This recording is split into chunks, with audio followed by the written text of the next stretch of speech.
ҳамин видеои ман агар ба шумо расад, ман дар даруни халқ мегардам. бисёр аз ин гуна ҷиҳатҳо огоҳ ҳастам. барои ҳамин ман ба шумо мефаҳмонам ки мардуми мо бисёрияшон ин суханони шумо ба фоидаашон мекунанд. мегиранд як мард як зан бегувоҳ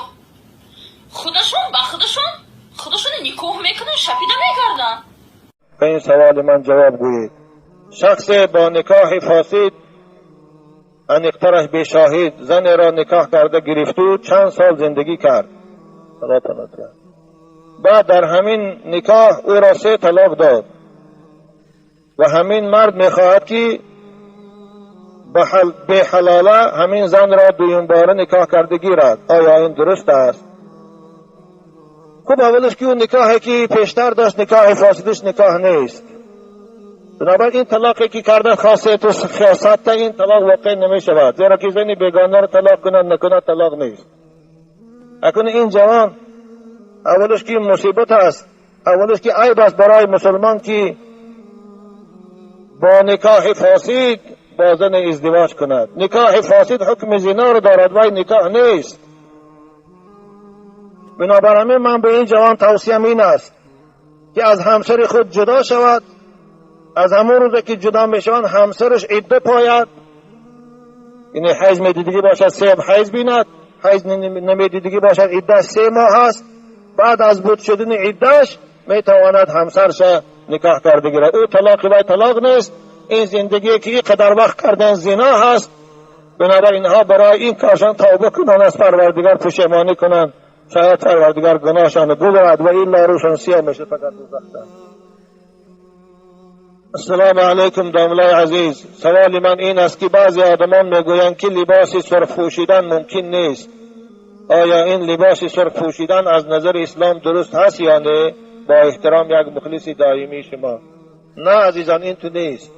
لباس چی سرخ است و چی سبز و چی کبود همش درست است پوشیدنش. آره اگرچه بعضی فقها سرخی بلند پوشیدنش مکروه گفتیند، اما این قول صحیح نیست. شما می توانید در رد المختار در عالمگیری در فصل لباس در این باب نگاه کنید که در رد المختار عبارتی هست که می گوید یجوز للرجال والنساء لبس الثوب الاحمر والاخضر، و جایز است برای مردها پوشیدن لباس سرخ و پوشیدن لباس کبود. هیچی باقی نداردین. حتی بعض امام شرمبلانی خدا رحمت کنه در این باب رساله مخصوص نوشته، با دلیل‌های زیاد حتی پوشیدن لباس سرخ مستحب گفتیان.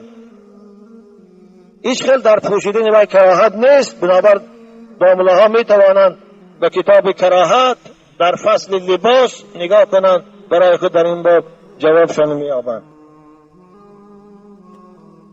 خلاصه این است که اسلام هر چیزی که زینت است برای شما منع نکرده است.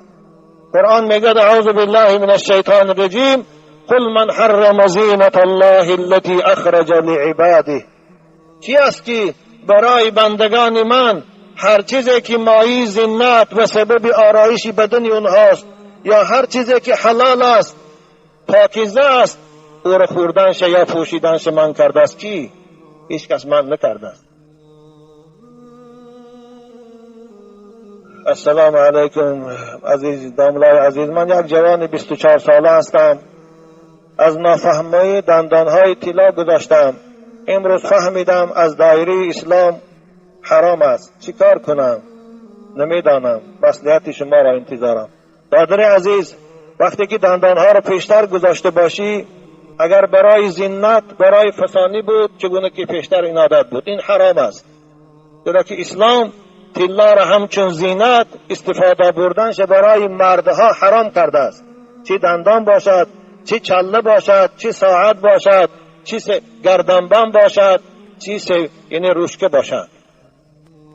اما اگر رفت شما دندان به خاطر ضرورت کرده باشید که دندانات ویران شده بود یا افتیده بود یا سیاه شده بود، به خاطر این کرده باشید، اگر این باقی ندارد این یعنی جایز است. درباره دندان اون کس بحث دارد، مولانا خدا نظر با آن مراجعت کنند، در آن دلیل های خود میابند. بنابر من این قدر به شما میگم که هیچی باقی ندارد اگر شما برای خاطر ضرورت کرده باشید.